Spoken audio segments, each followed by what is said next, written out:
लाथ मारून आपल्या मायभूमीची मातृभूमीची पूजा करणे, या काळ्या आईची पूजा करून जनसेवा करणं हे परम कर्तव्य समजणारा सुनील फराड इथे उपस्थित आहे। एक कृषी क्षेत्रातील एक तज्ञ व्यक्ती म्हणून त्याच्याकडे पाहिलं जातं। त्याच्या आजूबाजूच्या गावातील लोक, तालुक्यातील नव्हे तर संपूर्ण जिल्ह्यातली लोक त्यांनी केलेली शेती पाहायला येतात। असा कृषी तज्ञ म्हणून त्याच्याकडे पाहिलं जातं। असा आमचा विद्यार्थी सुनील फराड इथे उपस्थित आहेत। तर मी विनंती करतो सन्माननीय पवार मॅडम, आपण त्यांना पुष्पगुच्छ देऊन स्वागत करावं। सर्वांनी टाळ्या वाजवून स्वागत करा त्यांचं।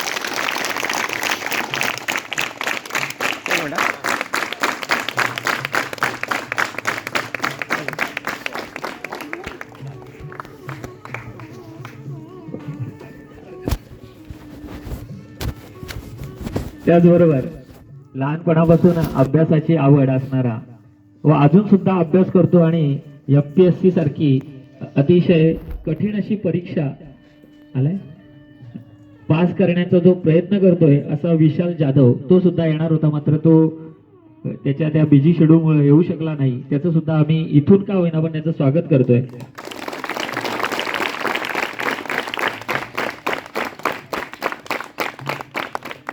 त्याच्यानंतर आपल्याच शाळेच्या जवळचा असणारा आमचा विद्यार्थी, आम्हाला नेहमी सहकार्य करणारा, आमच्या सोबत काम करणारा, आवाज दिला का लगच्या लगेच उपलब्ध होणारा, तोच नव्हे तर त्याच्या घरातली सगळी मंडळी आज आपल्या तुम्हाला सर्वांना तो परिचित आहे, असे आमचे मेहुल गिरी इथे उपस्थित आहेत। त्यांचं स्वागत करण्यासाठी मी सन्मान्य चव्हाण मॅडम यांना आमंत्रित करतो की आपण त्याचं यथोचित त्याचा सन्मान करावा।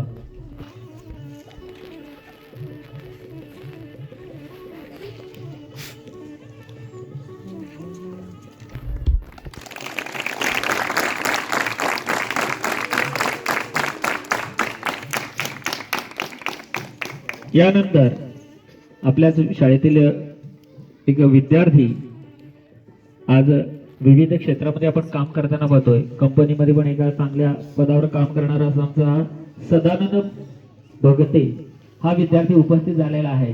त्यांचं स्वागत करण्यासाठी मी आजच्या प्रमुख पाहुणे मोरे सर यांना विनंती करतो की आपण त्याचं पुष्प देऊन स्वागत करू।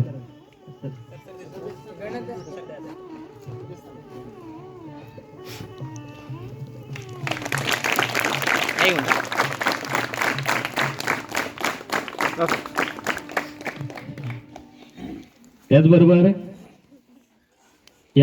आजच्या या इंडस्ट्रियल योगामध्ये खऱ्या अर्थाने आपल्या देशाचा जो विकास घडतोय, सन्माननीय मोदी साहेबांच्या नेतृत्वाखाली आपल्या या देशामध्ये विविध प्रकारच्या कंपन्या, विविध प्रकारचे